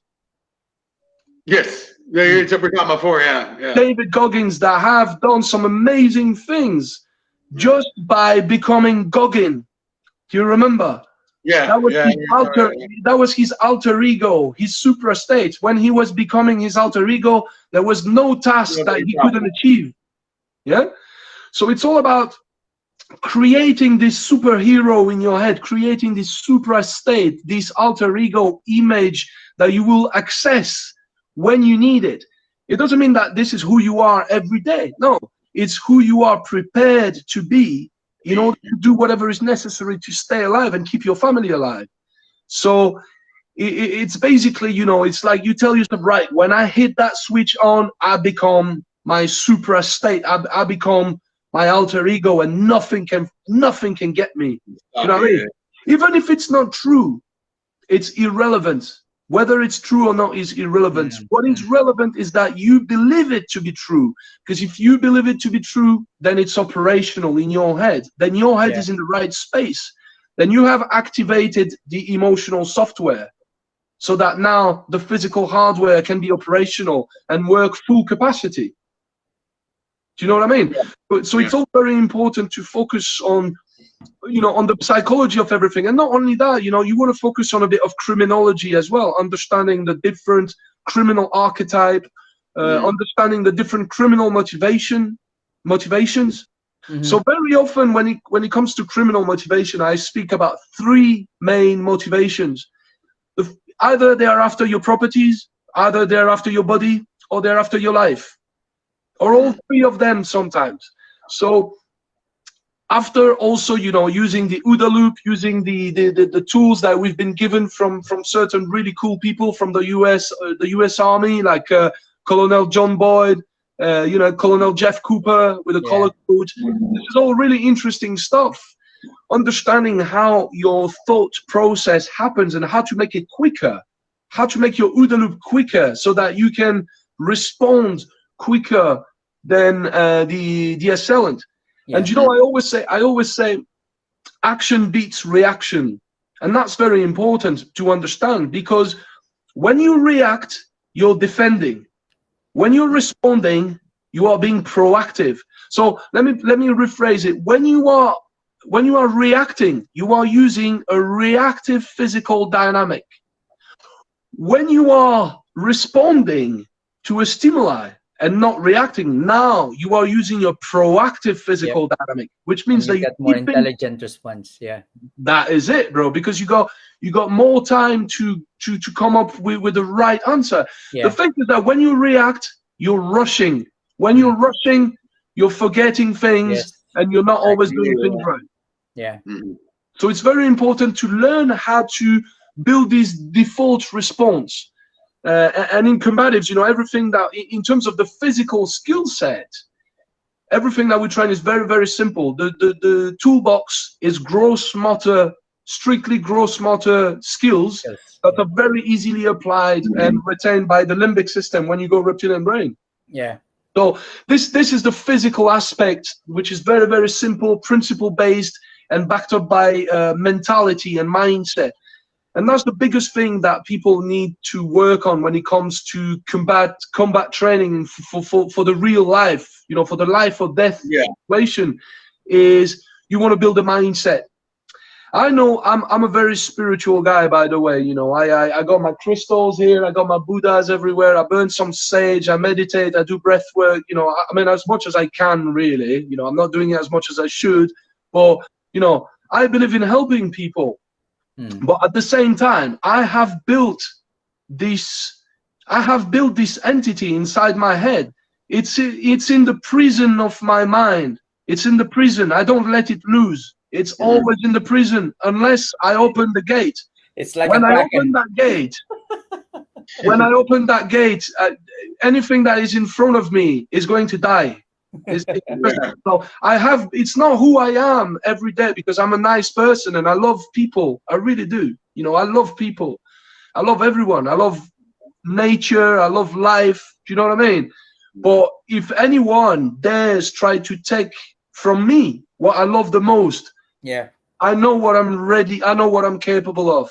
And I have been preparing myself not only on the physical level, but on a mental, emotional, psychological level to deal with the worst case scenario, which means all the way up to deadly force and having to take a life. So like Lee Morrison says, there is 4 questions that are very, very interesting, very difficult question to ask yourself, but I think that everyone should ask these questions to themselves at least once in their lifetime. And that is, what am I ready to live for? What do I live for? Yeah, question number 1. Number 2, what am I ready to fight for? Number 3, what am I ready to die for? Number 4, what am I ready to kill for? Okay? If you think carefully about all these questions, you will realize that the answer is the same to all these questions. Very often it's what you love the most, okay? Whether it's your daughter, your little boy, your wife, husband, sister, brother, dog, turtle, goldfish, whatever it is, mate. Yeah. You're gonna go John Wick on them. That's it. Yeah. That's it. You know, so once you build this line in the sand in your head, you know that when anyone decides to cross this line, boom, you got the game plan. You got it in your head. I like to use neuro-linguistic programming in different ways. I'm very much into mysticism and, you know, ancient magical practice, esoteric practices. And I think that NLP self-hypnosis and neuro-linguistic programming are derived from old school esoteric Yes, they are. occult practices. Yes, they are. And so when you look at this, it's all about visualization, the mind's eye, where you can visualize things. And the way that I do is I visualize, you know, if you're a DJ, you'll know what I'm talking about. You got your mixing tables with all these here, check it out, one sec. Can you see this? Yeah. So imagine where now you have your deck in your mind. You visualize your deck, and each button has got a function. Okay, imagine if we could regulate your happiness just by the touch of a dial. Imagine if you could regulate your anger. When you start feeling angry, you lower it down in order to deal with that anger, so that it doesn't blind you, so that you don't see the red mist and start doing mistakes that you will regret all your life. Imagine if you could, when you train, for example, that's something that's been created by what is his name, Michael Van Beek from the US. Focus self-protection. I can't remember how it's called. Focus counter-violence, I think it's called. And he created something that we use in UC called the attribute equalizer, where now when we train something new, we train a new skill set. Imagine that you have this mixing deck in your head, and you got one dial for the speed, one dial for the power, one dial for the body mechanics, and one dial for the aggression. That's 4 dials, okay? And so when we train a new skill set, what we do is we lower the speed right from 100% to 25%, and we lower the power right from 100% to 25%. But we keep the body mechanic to 100%, and we keep the aggression to 100%. Which means that we start to work things a little bit slower with less power, but the intent is still there. It's all about wiring. It's all about neuromotor programming, neural pathways. Okay, you're building tiny little bridges from your neurons to your tool. Yeah. So the best way to do that is to do it slowly, so that you trace the bridges nice and properly, and you know there is economy of motion, economy of time, space, and you know and all the rest. And so when you do that, you're cutting the neural pathways properly, and then gradually you add the speed up. You go from 25 to 50 to 75 to 100%. And then when I ask my student to go 100%, what I do is we use the Etch-a-Sketch analogy. Do you remember Etch-a-Sketch when you were a kid? You used to draw things on it. One, yes. Yeah? So what we do is, after we ask our student to give us 100%, we tell them, right, okay, well, if that was your best, you just died. You just died, and now if your family was with you, they just died. And we try to get them to imagine how their family is gonna have to deal with their death. You know, I even ask them all the way to think about, right, if you're not there anymore, you're not going to be able to take your missus to dinner. You're not going to be able to lay in bed with your missus, with the people that you love. You're not going to be able to hug your kids anymore. You're not going to be able to go to the cinema, to the pub. You're not going to be able to do none of that thing. That's you. But then imagine how your family is going to feel about it. Your wife is going to feel devastated that you're gone. You imagine your children, how they're going to feel if you're gone. That is gone. That is not coming back. Fuck. That's going to be a big shock on them. Yeah. Now think even further. You're not going to be there to provide anymore. They might have to sell the house. They might have to move in a shitty neighborhood where your kids are going to have to go to a shitty school where they're going to get bullied. And do you know what I mean? I get them to imagine as many details as possible, so that they access that aggression. That aggression will come from something called righteous indignation. Not anger, righteous indignation. Righteous indignation is basically when you're like, right, I was just minding my own business with my family, and that person decided to threat me, to threat my life and the life of my family. You know, and in your head, you should be, how fucking dare you threat me and my family? About that, The thing is, you cannot experience two emotions at the same time. It's impossible. Okay, so you cannot be pissed off and afraid at the same time. And to be honest with you, in that point, it's better to be pissed off than to be afraid. Yeah, exactly. So you see, it's all about how the psychology works, how you access. And so when I get them to imagine all this, after I ask them to give me 100% in their last rep, and I tell them, you just died, now imagine how your family would deal with it.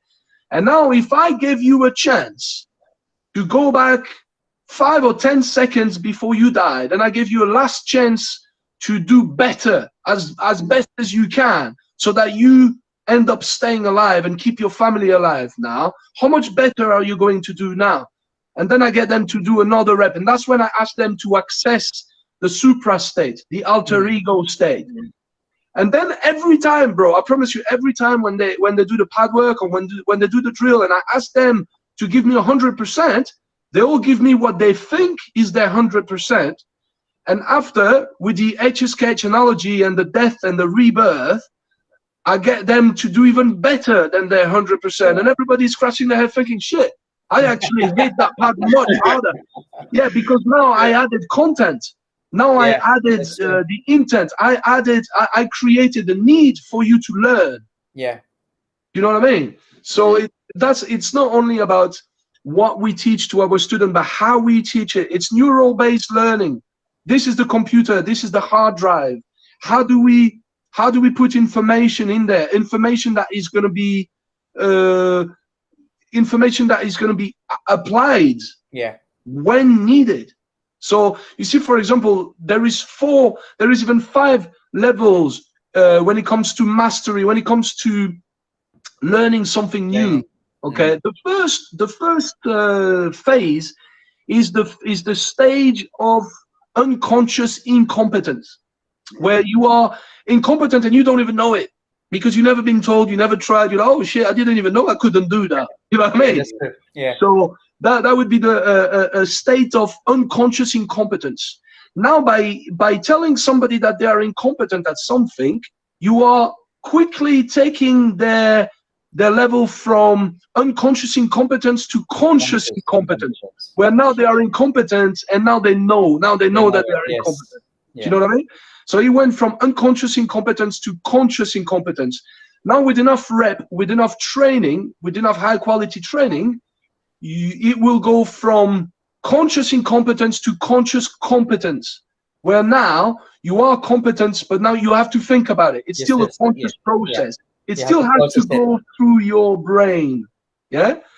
And then eventually at some point, with more reps, more repetition, more training, you will get to that point where you are unconsciously competent.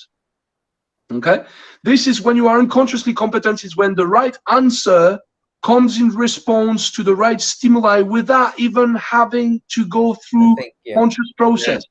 Like Bruce Lee used to say in Enter the Dragon, when the opponent expands, I contract. When he contracts, I expand. And when there is an opportunity, I do not hit.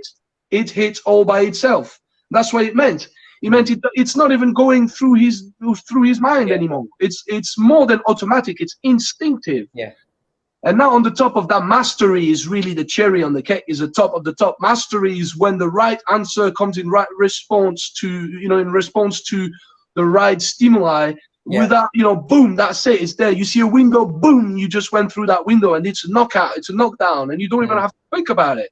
Yeah. Look at professional boxers. Professional boxers, when it comes to their hands, at least some of them, look at people like Mike Tyson. That's pure mastery. He's not even thinking about it. Look at his fights. When he fights, he wasn't thinking about it anymore. It was not conscious. Yeah. There was no conscious decisions. Yes, there was, like all fighters, learn to deal with their adrenaline. So they learn to calm their heart rate, so that they can keep the fighting mind, the strategical mind in there. It's very difficult. I'll be honest with you. I've had a few fights. It takes practice. It takes exposure. It takes experience. Yeah. Because even with all the stuff I did, I had a few fights. I boxed for quite a while. I've done Thai boxing for quite a while, and I've trained with professional fighters. I mean, one of my best friends is a 3-time world champion, Panikos Yusuf, who still fights in one championships now. So if, for example, training with him and the lads over there, it's like shit. I get my ass handed over to me all the time because these guys do that for a living. And me, I'm a street fighter. Do you know what I mean? But don't get me wrong. I'm decent at Muay Thai. I'm not the best, far from it. But I know enough to survive. Do you know what I mean? But when you look at people like this, people that do that 3 to 4 to 5 hours a day, that's their job. They have built such a level of iron coordination and skill set and conditioning and stamina. That's why I say, I don't like to speak bad about people. If I don't have anything good to say, I'd rather stay quiet, because I like to stay positive. I'm more of a positive person. I like to focus my energy on positive because what you put in the universe is what comes out. Exactly. The universe is like a giant mirror. It's like a big, big mirror with infinite reflection. That's true. So when I see, for example, some people, generally in the Krav Maga industry, but not all of them. I mean, there's people everywhere that I used to think like that before I started to fight in the ring, before I started to box and do Thai boxing, and I started to do interclubs and sparring and a few fights. I was like, oh yeah, I'm training for the streets. Boxing is for the sport and MMA is for the sports. We're training for the street. Like I was even believing in my own delusion. Do you know what I mean?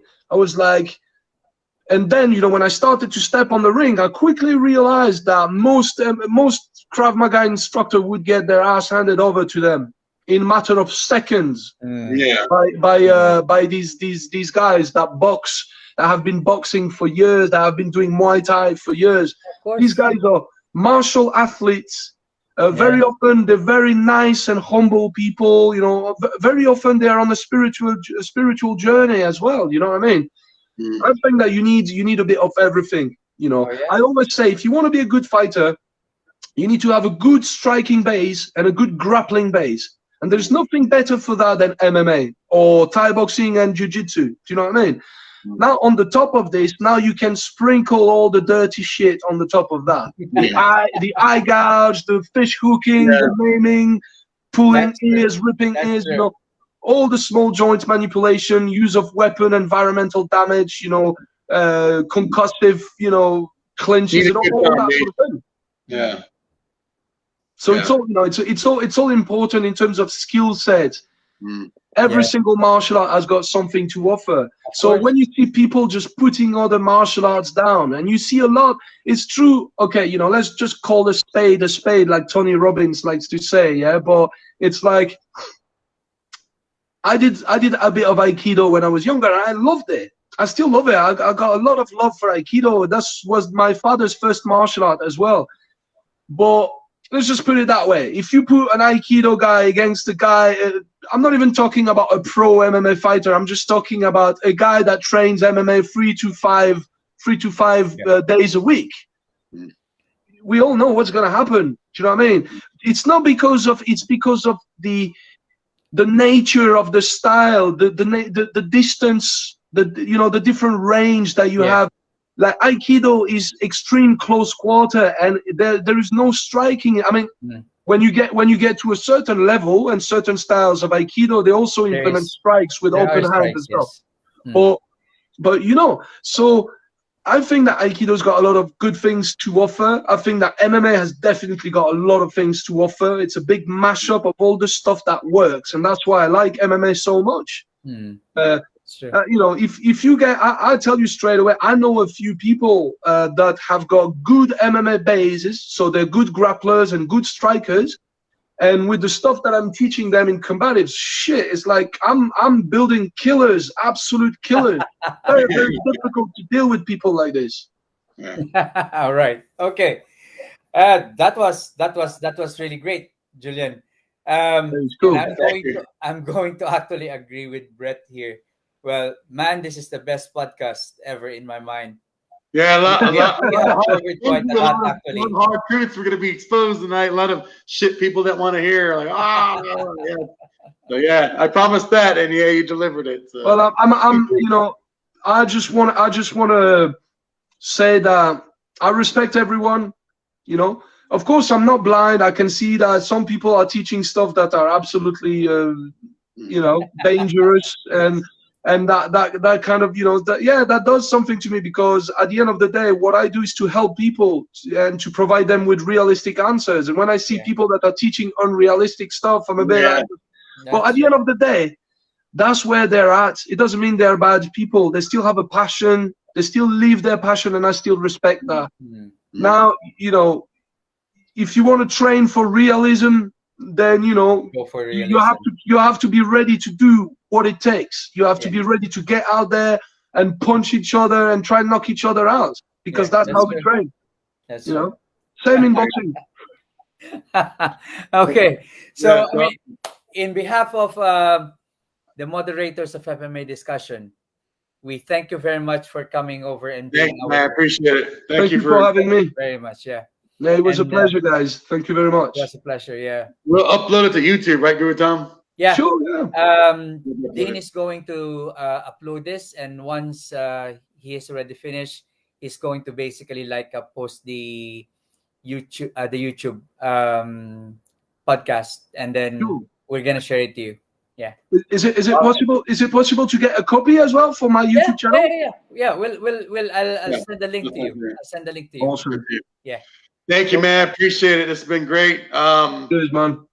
And like I said, if you want to find him on his Facebook page, adrenalinecombatives.com, and seek him out. You won't regret it. Great training. Great. Man. Highly recommended. Get some sleep, guys. I appreciate that. All right. Okay. Thank you very much, Julien. Take care, guys. Take care, man. All the best. Thank Namaste. you.